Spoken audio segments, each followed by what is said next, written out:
राधा राधा। राधे राधे महाराज जी, आपके चरणों में कोटि कोटि प्रणाम।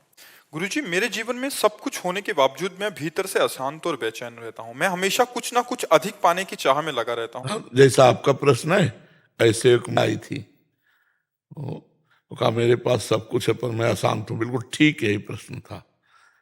क्या कमी है मेरे जीवन में जो मैं अशांत हूं? तो सबसे पहली बात है, बिना भगवान के तब लगी कुशल न जीव कहूं, सपने हो मन विश्राम, जब लग भजत न राम कहूं, शोक धाम तज काम। तुम्हारे पास जो कुछ है वो सब नाशवान है। अगर शरीर छूटे तो क्या जाएगा तुम्हारे साथ? हमें बराबर में लगा के बताओ कि बराबर। तो आप यही शब्द निकलेगा ना, कुछ नहीं जाएगा, इसीलिए अशांत है मन। दूसरी बात, तुम जिन भोगों को सुख मान रहे हो, सच्ची मानो मन में नहीं चाह रहा हो। वो लग जरूर रहा, ढूंढ, दिशा गलत है उसकी, लेकिन आप देखो हर भोग भोगने के बाद लगता है यार वो जो हमने चिंतन किया था कि मैं कृतकृत्य हो जाऊंगा, सुखी हो जाऊंगा, वो नहीं हुआ यार। शायद उसमें हो, शायद उसमें हो, पूरा जीवन व्यतीत हो जाता है लेकिन मन कहीं टिका नहीं। इसका मतलब वो जो चाह रहा है वो मिला नहीं।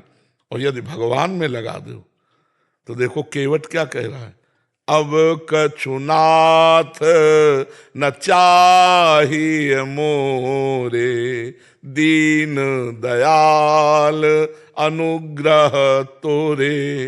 अब नहीं चाहिए। जो चाह थी वो बड़ी जगह पहुंच गई, ठिकाने पे प्रभु के चरणारविंद मिल गए, अब नहीं चाहिए। हम सबसे बड़े बनने की चेष्टा करते हैं चाहे जिस डिपार्टमेंट में हो। नहीं, सब लोग देख लो। क्यों? क्योंकि सबसे बड़े के बच्चे हैं, सबसे बड़े के बच्चे हैं ईश्वर का अंश, जीव अविनाशी, चेतन अमल, सहज सुख। सबसे बड़े के बच्चे हैं तो हम सबसे बड़े बनना चाहते हैं। तो अगर हम अपने पिता का स्मरण करें जो वास्तविक मेरा पिता है, तो हमें शांति मिल जाए, तो हमें सुख मिल जाए, तो हम सबसे बड़े हो जाएंगे। जो प्रतिपल भगवान की कृपा मनाता रहता है, हर क्षण भगवान का नाम जप करता रहता है और आए हुए सुख दुख को समान भाव से भोग लेता है, उसको परम पद ऐसे प्राप्त होता है जैसे पिता की प्रॉपर्टी पर पुत्र का स्वयं अधिकार हो जाता है। हमारी ये आकांक्षा तब तक पूरी नहीं होगी जब तक भगवान नहीं मिलेंगे। बच्चा देखो, जवानी में मन में होता है कि अगर सुंदर दूल्हा मिल जाए या सुंदर दुल्हन मिल जाए, बस फिर अब नहीं, एक मकान बढ़िया हो जाए, अगर एक गाड़ी हो, ये बातें करोड़ों लोगों के पास होंगी। करोड़ों लोगों के पास जो अपनी कामना है, करोड़ों लोग इस पे हो, लेकिन उनकी कामना कुछ और है। और वो जो कामना कर रहे हैं वो हजारों के पास होगी, लेकिन उन हजारों में भी कामना है। यहां तक कि अगर ब्रह्मा का पद में मिल जाए तो भी कामना रहेगी। जब तक भगवान की प्राप्ति नहीं होगी तब तक ये रुकेगा नहीं मन। कहीं भी लगा के देख लो आप, कहीं भी लगा के देख लो, मन देखता है कि अगर ये व्यक्ति मिल जाए, ये वस्तु मिल जाए, ये स्थान मिल जाए, ये पद मिल जाए तो मैं कृतकृत्य हो जाऊंगा। लेकिन वो है किसी के पास, लेकिन वो भी कृतकृत्य नहीं है, वो भी ऐसे तरस रहा है। तुम समझते हो कि इसमें सुख है और उसको भोगने वाला तीसरे को देख रहा है और तीसरा चौथे को देख रहा है। क्या है ये नौटंकी? क्या है माया की? आप देख लो, हम जो कह रहे हैं समझ पा रहे हो ना? ये नौटंकी माया की। जब तक भगवान का आश्रय नहीं लोगे तब तक तृप्त नहीं हो सकते, नहीं हो सकते। ये जो पापाचरण हो रहा है ना, ये इसी में हो रहा है। यार इसमें तो सुख नहीं मिला, शायद इतनी अवस्था वाले में हो, शायद इतनी अवस्था वाले में हो। ये मन खोज कर रहा है किसकी? परमात्मा आनंद की। दिशा कौन सी हो गई? जगत, भोग, कभी नहीं मिल सकता। एक बार एक राजा के महल का हार खो गया, रानी का। उसने अपने नगर में घोषणा करा दी कि शाम तक अगर कोई हार रानी का लेके आएगा, वो बहुत, रानी ने कहा मुझे वही हार चाहिए, तो बोले मैं अपने समान सुख प्रदान करूंगा। जैसे मेरा राजमहल ऐसे उसके लिए राजमहल। उसे सारूप्य, सायुज्य मोक्ष कहते हैं, सायुज्य मोक्ष कहते हैं। अब सब ढूंढने के लिए गए, कोई किधर, कोई किधर, कोई किधर ढूंढ रहा। एक आदमी एक नदी के किनारे ढूंढ रहा, शायद अचानक दृष्टि पड़ी तो हार दिखाई दिया जल में। वो कूद पड़ा, नीचे समेटा तो कीचड़ हाथ आया, फिर आया, हार तो यही था। तो काफी देर एकाग्र खड़ा रहा, जल शांत हुआ, फिर हार दिखाई दिया, फिर कूद गया, शाम हो गई। इतने में एक महात्मा वहां भ्रमण कर रहे थे, उन्होंने उसकी चेष्टा को देखा, कहा बेटा क्या है? बोले नहीं नहीं आप जाओ। बोले हम लोग महात्मा है, हमें थोड़ी कुछ चाहिए, हम तुम्हारा सहयोग करेंगे। बोले देखो स्वामी जी वो हार दिखाई दे रहा है। बोले वहां हार होता तो सुबह से शाम हो गई तुम्हें मिल जाता। पीछे मुड़ के देखा तो एक खजूर का पेड़ था, खजूर के पेड़ में बाज ने उस हार को, जैसे लाल वगैरह होते ना, वो मांस समझकर खींच लाया था। अब जब चोंच मारी नहीं तो खजूर के कांटे में टांग के उड़ गया था, और उसका प्रभाव पड़ रहा था, जल में छाया। तो हाँ, तो वो जल में हार पूरा ज्यों का त्यों दिखाई दे रहा था। अब वो पूरी शाम हो गई तब न, समझ रहे हो ना?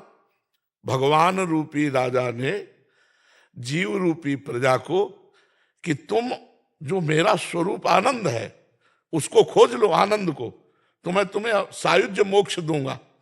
अब जीव आया, अब भोग रूपी नदी में आनंद रूपी हार दिखाई दे रहा उसको।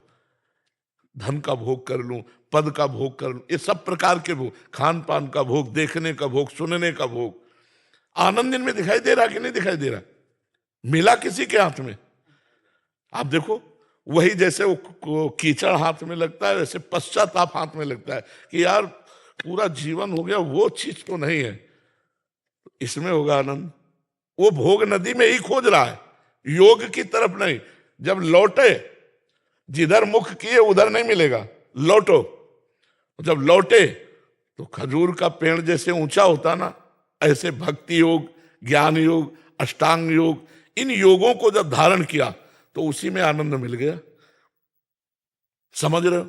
आनंद भोगों में नहीं, पूरा जीवन हो गया भोगते भोगते। किसी को भी अगर मिले, किसी को कोई कि मैं बहुत खुश हूं, ऐसा नहीं मिल सकता।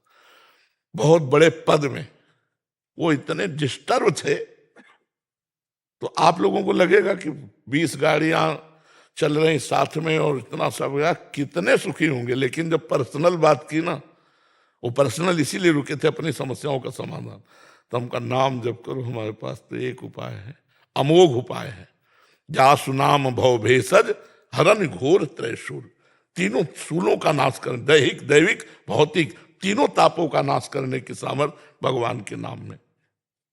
तो संसार में सुख नहीं है, दुख यो नया, ये दुख में है। हम ढूंढ रहे हैं सुख, हमारा मन खोज रहा है सुख, लेकिन आज तक नहीं रुका। महाराज ययाति ने एक अनुभव अपना लिखा है कि एक भगवद विमुख पुरुष को संपूर्ण स्त्रियां, जौ, धान्य, वैभव, पद, प्रतिष्ठा मिल जाए तो भी वो तृप्त नहीं हो सकता। भगवद विमुख, अगर भगवत सन्मुख, वो अनुभव इसलिए कि अपने पुत्र की 1000 वर्ष जवानी खुद भोगी, तब उन्होंने लिखा। अपनी तो भोगी ही, अपने पुत्र की 1000 वर्ष जवानी लेकर के और उसको भोगा, तब उन्होंने लिखा कि इन भोगों में सुख नहीं है। आप लोग तो उसी गृहस्थी में हो, संसार में हो। अगर नाम जप करोगे तो इसी में सुख मिलने लगेगा। कैसे? जैसे ऐसे बर्फी खाओ, अलग बात है, और भगवान को जब भोग लगा दी गई, अरे तो चाहे जितने बड़े धनी हो, बट रहा होता है, ऐसे नहीं करोगे। और उसका एक अलौकिक स्वाद होता है। गांव में जब सत्यनारायण की कथा होती थी और थोड़ी पंजीरी और पंचामृत नहीं बैठता था, अलौकिक स्वाद। तो मतलब वही भोग भगवान को अर्पित करके नाम जप करते तो यहां भी आनंद और परलोक में भी आनंद। समझ रहे? किसका प्रश्न था? मन शांत होगा तभी, जब जहां सुख चाहिए वो